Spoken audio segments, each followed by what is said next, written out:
Welcome to Sabor Astrology with T and Shay, a podcast for the soul. Today we'll be talking about how to balance life with the current cosmic energies. And without further ado, I'll have to pass La Taza to T for the transits of this week. Welcome, T. Thank you, Shay. Welcome, everybody. It's so good to be with you again. And also the new friends that we've met over the past week or so, both in person and online. Welcome. We're so glad that you're here. It's very exciting. We're going to talk about the transits for the week. And I do want to say that not everything is for everybody. Like, it's going to be something going on, right? Because the transits are like the weather. So that, some of us will have to use umbrellas. Some of us have to use heavier jackets. Some of us decide, you know what, this is okay for me. So I think that that's a good way to describe it. And then once you know your chart and you know what your placements are, it makes it even more meaningful, these transits. Just wanted to put that out there. And both Shayla and I do charts. If you're interested, just please, our information is down below of this podcast. So there's a lot going on, but I'm gonna talk about it briefly, which is probably not usual for me because I tend to hear things and then I start talking more and more. Like, I've already talked more than I thought I was going to talk to start out with. But to begin with, Mars is entering Scorpio on the 12th, which is Thursday.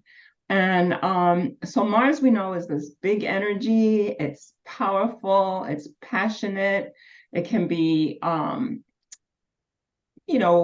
people who are under this sign of Mars, they seem to be more impulsive, like, let's say, in Aries, they're just going to jump into the fire, right? Because that's what it brings. And, they're known as the warrior, right? Mars is a warrior planet. And that enters Scorpio, and Scorpio, which we know is intense, is reclusive in a certain way, is very reflective. Therapists are good for Scorpio because, you're just willing to go deep and not just cover surface material. So with the two, these together, with Mars entering Scorpio, it brings it a passionate, intense nature.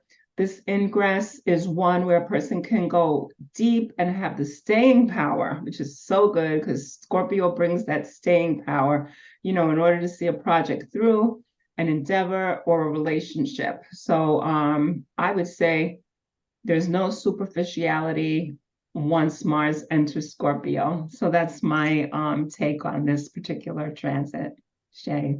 Beautiful. So this ingress of Mars and Scorpio is interesting.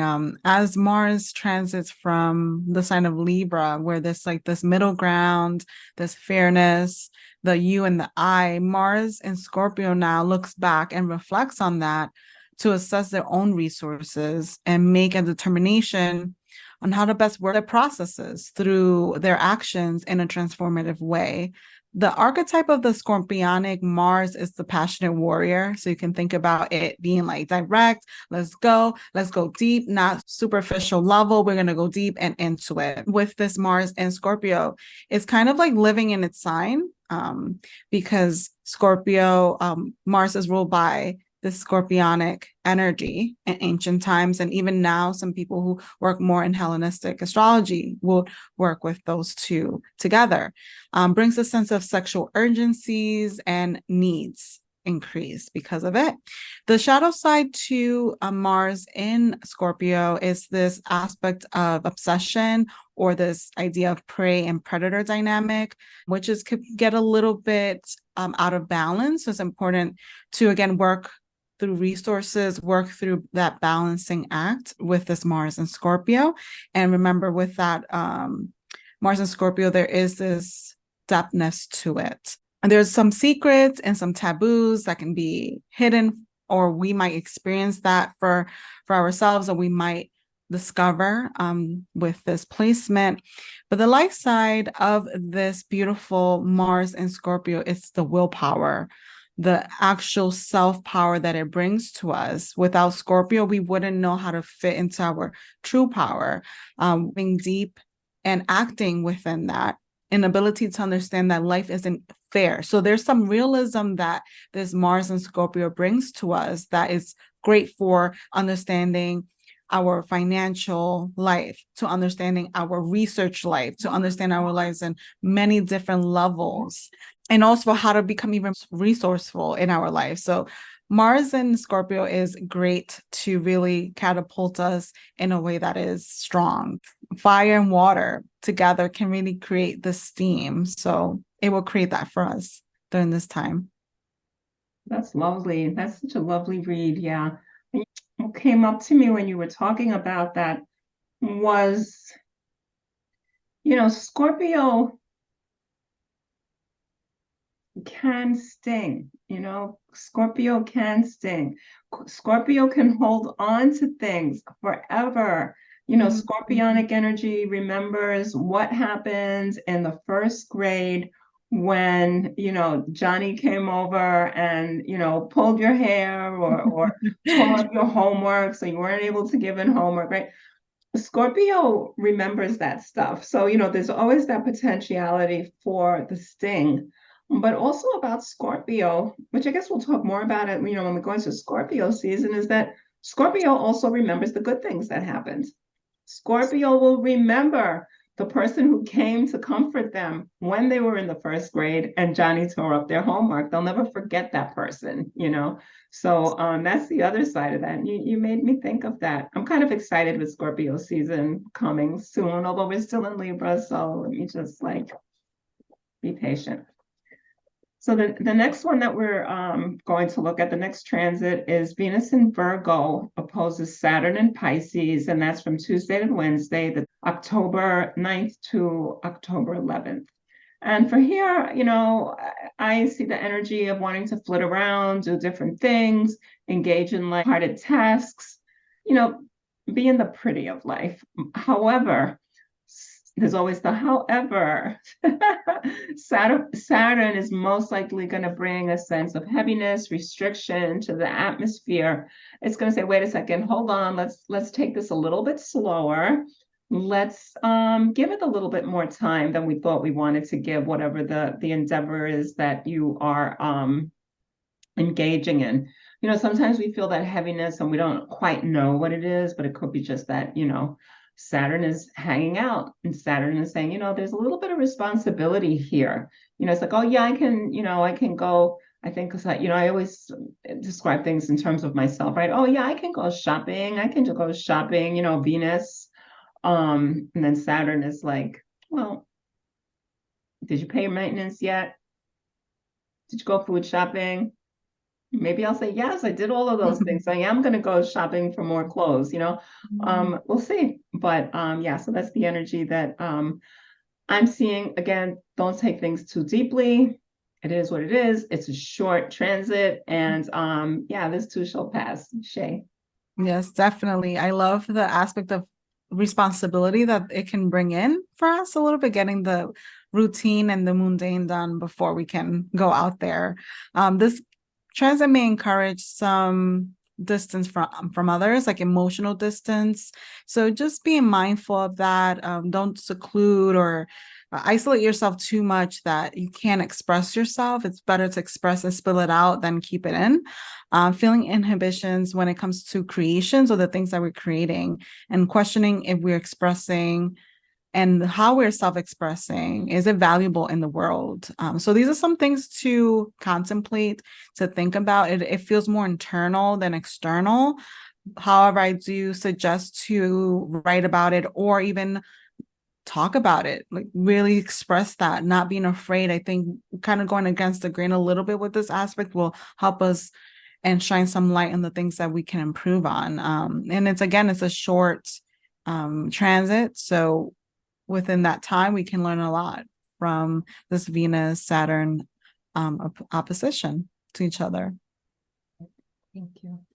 So the next one we're going to talk about is Sun in Libra opposing Chiron in Aries. And that's from Tuesday to Thursday, 10:10 to 10:12.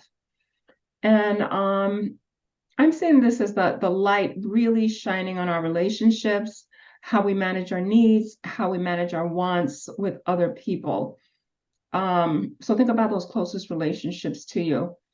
I'm also thinking that sometimes those relationships aren't so close, and yet they are pertinent to your life. there are relationships that we have that they're kind of like seem in the backdrop, but in actuality, they bring things up for us that we may not be aware of. We may not be aware consciously, maybe unconsciously, we're aware of these the heft, the weight of these relationships. I'm thinking the receptionist at your job. Something about that receptionist, you're not quite sure, but it brings something up in you.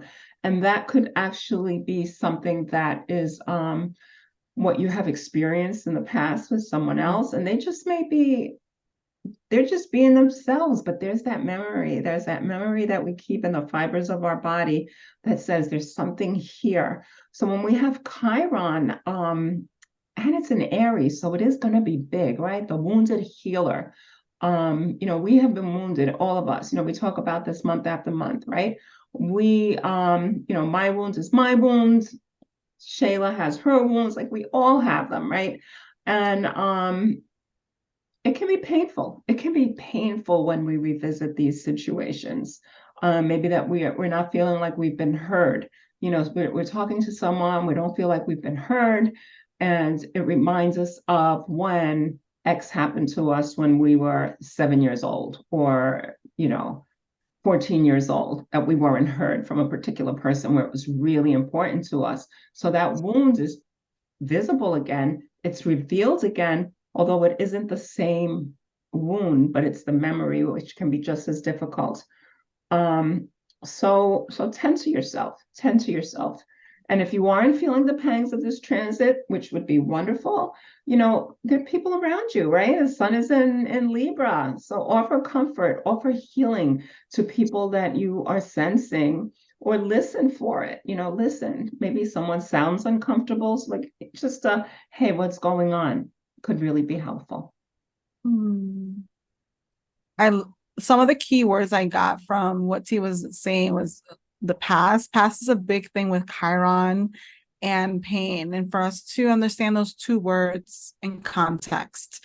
The flavor of this trans is facing our past woundings, especially when it comes to our placement in this world. With Chiron and Aries, is that where are we in this world? Who are we in this world? Do we belong in this world? And how can we be ourselves in this world?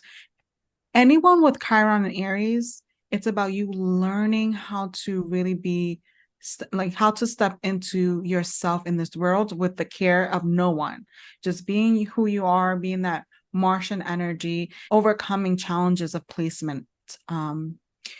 With this transit, we're faced with our most vulnerable parts, our most softer parts, possibly questioning what we've been taught to believe about ourselves, or even from childhood, or even like around us. What are we being taught, even now as adults? And there's a karmic ending to this transit. It reminds me so much of the eclipses in a way, and it's kind of close to the eclipse as well. So, this ending of something that we no longer need to carry anymore, that we can kind of cut the cord with this transit. And as we move through, it's important to understand that it's only a few days. We'll make it through, we'll power through. And however this affects you, whether you do have Chiron and Aries, or whether your Chiron is somewhere else, look at how you can work with it during this time. And if you don't feel the influence, if you do, remember to take your time with this transit. Yeah, that's beautiful, Shay. That is beautiful. I mean, the whole idea of Aries, right? I am. Yeah. Yeah. This is our first manifestation. This is the first Yeah. first bit of ourselves when we take, our first breath. This is who we come into. This is this primal energy. And I'm also wondering too if some of this is coming from a past life. Like we come in. Mm-hmm. I'm Could not be. expert on past lives, but we come into this Mm. incarnation, and what are we bringing with us when we Mm. come in? And that we're still, maybe there's something that we are working through during this lifetime that we didn't work on during the last lifetime, right? Because it's about eternity. The wounded healer is eternal. it's an eternal energy. It's something that we're dealing with at different levels. When you talk about the karmic endings, maybe this is the ending for some of what we've experienced individually. I love that you brought up the karma of this. Because sometimes we don't know, why is it? Why is it? I have people ask me, like, why is it that I feel such and such? And it doesn't seem to be anything in their lifetime today that seems so deep, that seems so germane to their existence, but it's something that they've experienced at some point or another. So yeah, thank you for that, bringing up the karma. So the next one that we'll be talking about, the next transit, is Sun in Libra conjuncts Mars in Libra from Thursday to Saturday, the 12th to the 14th of October. And that's a wow energy for me. Use the boost of this energy positively, such as starting projects, maybe something that you wanted to do with a group. Maybe there's a project you wanted to do with a group, but for whatever reason you've been withholding, you haven't been ready for it. This could be a good time for that.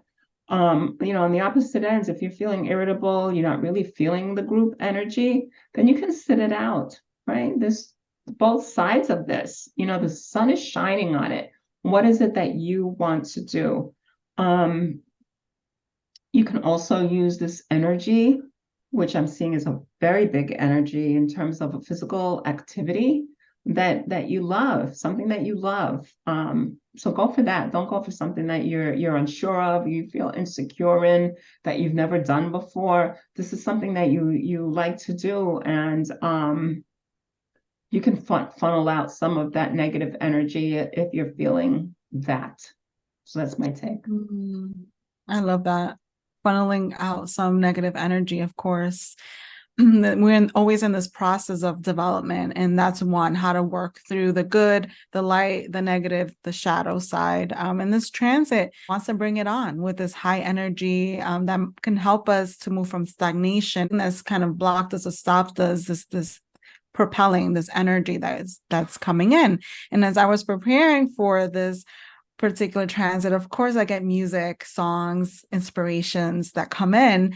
I received the 7 Rings by Ariana Grande. Not everyone knows her, but I will be putting up a little picture above so you can see who she is. She's in that song. There's a part that she says, "I want it, I got it." And that's exactly what this transit can bring in. I want it, I got it, with this high energy vibration, especially when it comes to our relationships, who are we communing with, and so forth. The shadow side of this transit is being too egotistical. So thinking about the I too much. And a suggestion for that, or benefit to that, is to remember we have to commune with others. And it's not all about the I want. It can be about the we want and we need. Thank you. Awesome. Awesome. Yeah. Mars in Scorpio, trine Saturn in Pisces from Thursday to Sunday, and that's the 12th to the 15th. And this energy brings with it the ability to work long, to work hard with intensity, and focus on those projects or endeavors that work, whatever it is that you're engaging in. Intuitiveness, if that's a word, that comes with this transit. I don't usually get music. You get music a lot, Shay. I don't get music, and I didn't get a particular music, but for some reason I thought about playing some kind of mystical music in the background, that's going to gratify Pisces while they're working, so it's like you're there, you're in it, you're focused. There's that water depth, that emotionality there, with both Pisces, with Scorpio, and then you've got these heavy hitters, Mars, and you've got Saturn. It's like what a second. I don't know if I can have all of this, big planet energy on my being, right? In my energy fields. But we can. So make it sweet, make it pretty, put those things in there that you like, that helps you to stay in that state of mind of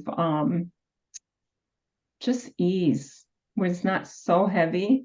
Find those things that you like to do for yourself, and that can help you through these 3 days, more or less, of big planet energy in water signs. Yeah, I love the mystical background music.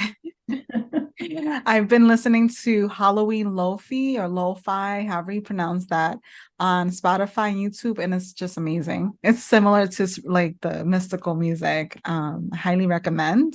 This transit brings in Bring It On Part 2. Why? This again, a time of high energy to get all of our daily routines completed and done. This high energy feels great to dive deep into our spiritual mysteries, again, mystical music, or our internal world. Both work really well together. It's better to get in touch with our feelings, our emotions, the waters, than to get too logical with this transit. And once we get too logical, I think this is where Mars can kind of counteract us, which can make us a little bit more frustrated or more angry. So it's better to just balance that out by being more emotional, expressing that. We're also kind of swimming a bit here, like little fish swimming around the pond and the river, the water. So again, allow intuition to come in, allow emotions to come in. I like that. A little fish. We are little fish, right? We are the children of Yamaya. We are little fishes in the sea. Yes. Yes. So, great. Sun in Libra, sextiles Venus in Leo, and that's from Friday to Sunday, from the October 13th to the 15th. This is a sweet transit with the sun sending his rays to light up Venus.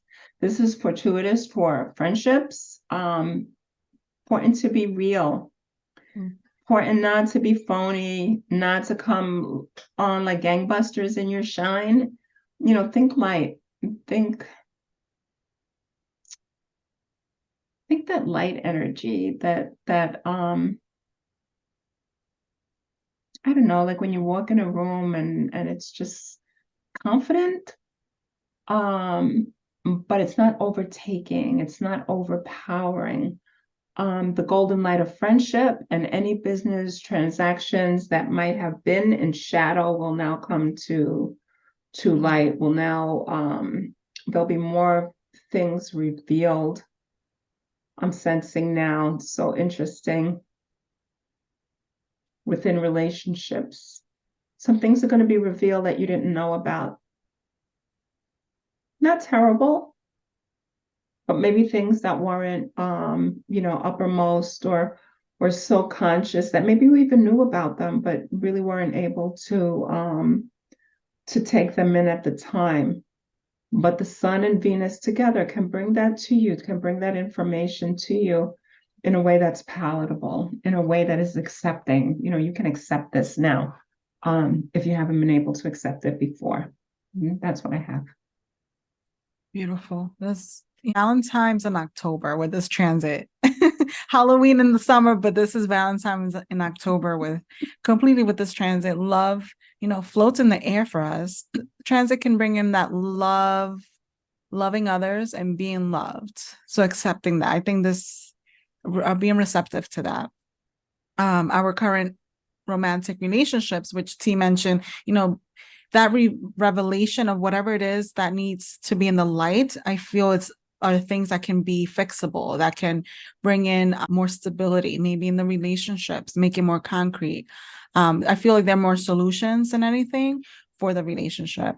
Also, new ones can form during this transit. It's a 2-day transit, a new one can form, whether it's with someone else or it could be someone completely new. It could be a person that's already in your life.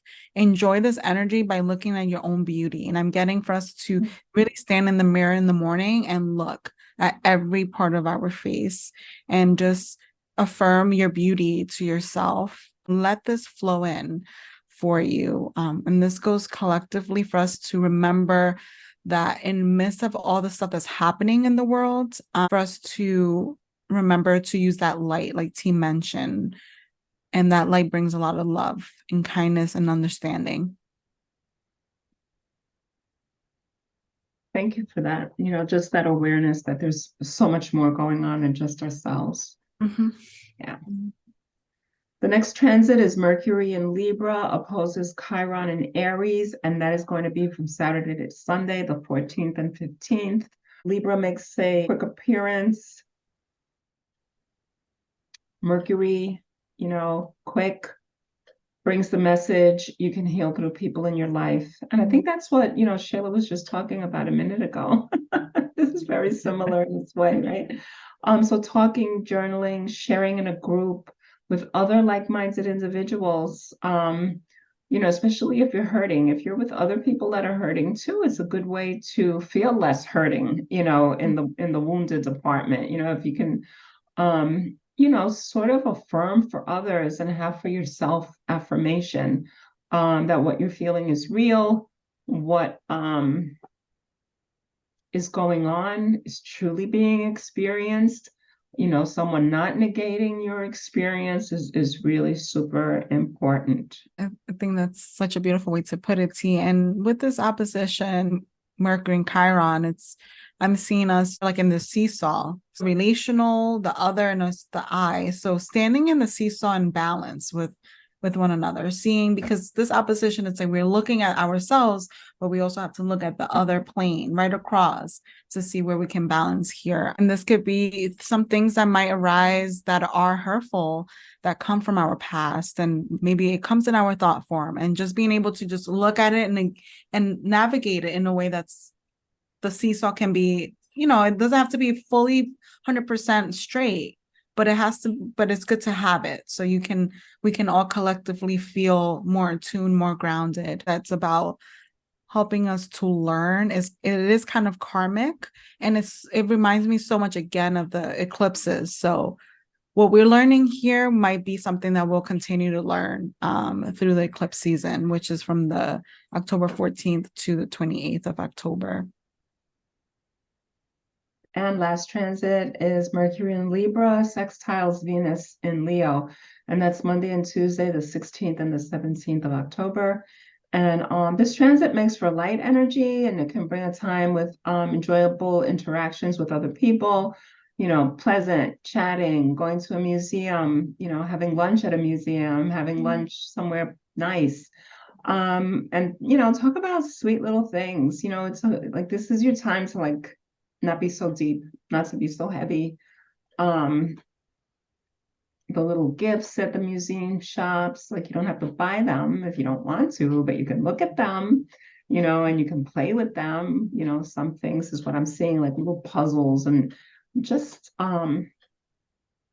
there's interaction that you can do with puzzles, with other people, that you're kind of coming to solutions with things.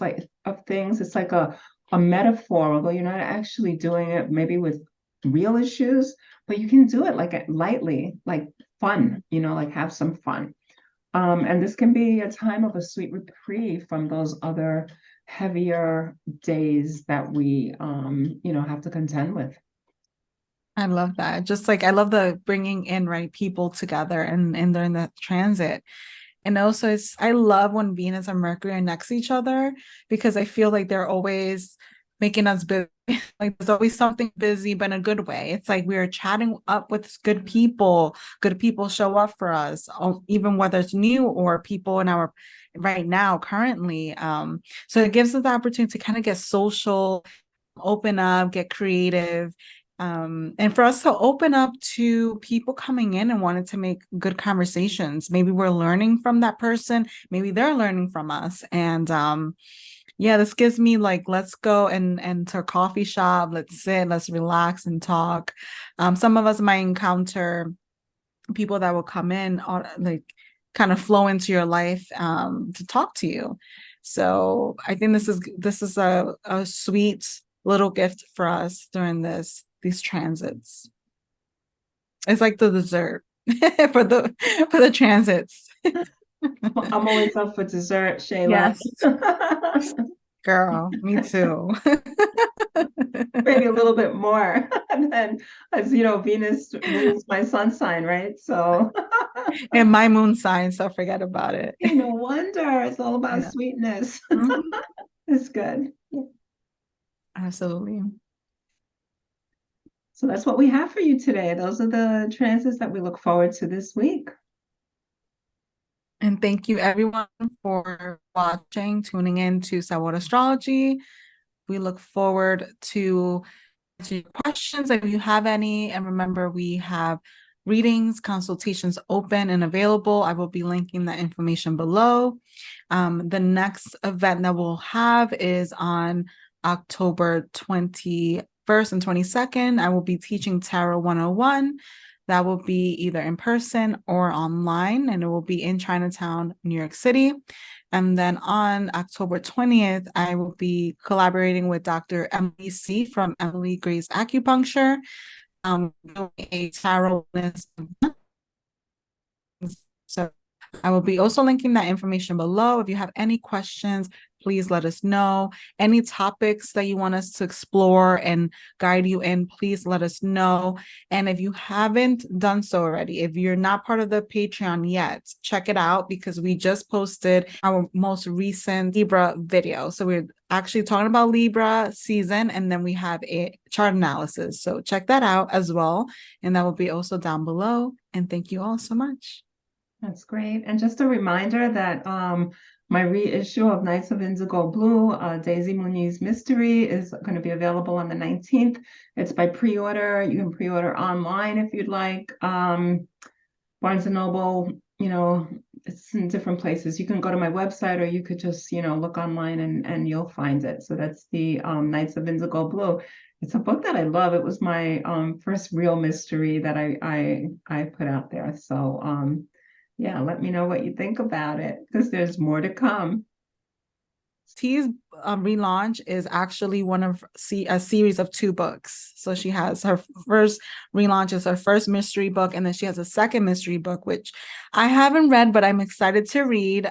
So just stay tuned for the trilogy that's coming up, and more mystery books by Theresa. So that I just wanted to share that because I was like, wait, is it a series of 2 books or 3 books? So yeah, just wanted to share that. Yeah, thank you. Yeah, and I don't know where it's going to lead, right? I mean, there may be another mystery that pops in my head. Maybe Daisy has something else that she wants to share, right? I mean, right now I'm on the 3rd one, which I'm writing, which is, halfway through. It's Deadly Little Christmas. And so maybe I'm hoping that by next Christmas I can have it out. We'll see. Yes, But, it's like projects for today, scorpionic energy, all of this, steady, wins the race. So although it's not a contest, but we get things done, and it's important for us. Yeah. So thanks for talking about my mysteries. Yes. I appreciate that. You're welcome, T. All right, folks. So thank you again for being with us. We love you. Like, share, subscribe, check out the Patreon, and yes, and we'll see you next week, God willing. And con mucho sabor. As always, it's me, T and Shay.